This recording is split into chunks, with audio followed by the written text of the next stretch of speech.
நல்ல உமிழ்நீரை சுரக்கிறத நிறையா கொடுக்கும்.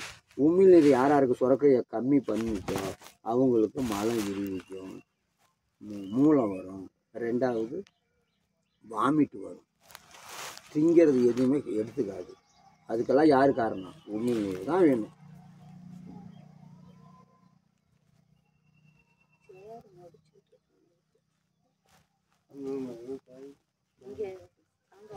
இப்போ அம்மாவா நாளைக்கு காலையில் பேஜ் கொடுங்க, சாயங்காலம் வந்து நான் மருந்து செஞ்சு வைக்கிறேன், வந்து வாங்கிட்டு போங்க.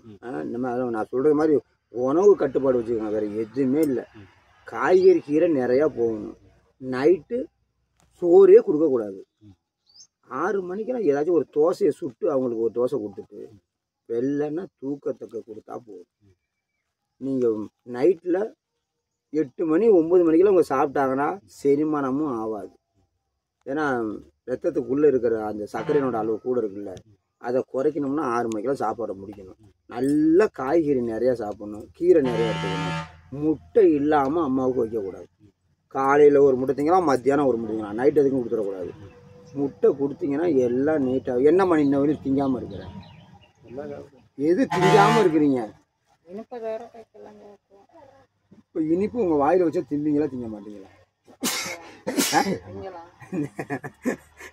திங்கலான்னு உங்களுக்கு தோணுதா இல்லையா? இப்போ தெரியுதா? உங்கள் நாக்கு கேட்குறத நான் தடுக்கிறேன். நம்ம நாக்கு என்ன கிடைச்சுன்னா உடனே வச்சிடணும். வைக்கல அவ்வளோதான், டேமேஜ் ஆகிடும் உங்களுக்கு. அங்கே அதாகாது. உள்ளே இருக்கிற அந்த இனிப்புக்கு எதுன்னு தெரியுங்களா? நமக்கு பித்த பைன்னு ஒன்று சொல்கிறோமே, அந்த பித்த பைக்கு நீங்கள் இனிப்பு சேர்க்கல அடி வாங்கிடும். அதுக்கு இனிப்பு அவசியம் வைக்கணும். அதுக்காக தான் நம்ம ஆளுங்களாம் அப்பயே நல்லா அழகாக வாழை இலையில எடுத்தோன்னே இனிப்பை வச்சான்.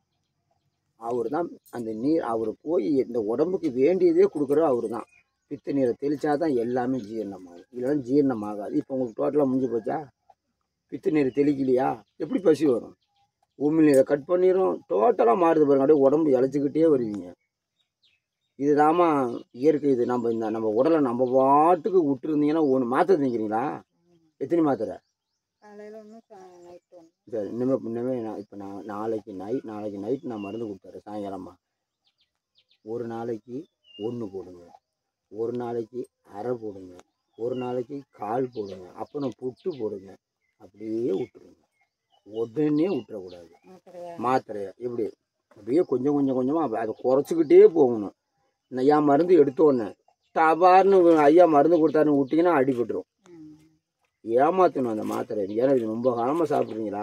அதுவும் கொஞ்சம் கொஞ்சம் இடையில அது 2 மருந்து சேர்ந்து கொடுத்துடக்கூடாது. இப்போ என் மருந்து கொடுக்கணும்னா அப்பயே நீங்கள் சாப்பிடக்கூடாது. அரை மணி நேரம் அதை விட்டுறாமல் சாப்பிட்ணும். சும்மா ஒரு 10 நாள் 15 நாளைக்கு கொஞ்சம் கொஞ்சமாக குறைச்சி வந்து விட்டுருங்க. மாத்திரை தின்னனால தான் வந்த சனினே நமக்கு. யாராச்சும் சுகர் இருக்கிறவங்க மாத்திரை மட்டும் எடுக்காமல் இருந்தால் ஓஹோன்னு இருக்கும் உடம்பு. காரணம் என்ன? இந்த மாத்திரை தான் உடனே போய் தட்டும். திங்காமல் இருந்துட்டாங்கன்னா யூரினில் போகும் ஏறும், யூரினில் போகும் ஏறும், அது பாட்டுக்கு இருக்குங்க. இது சுகரு.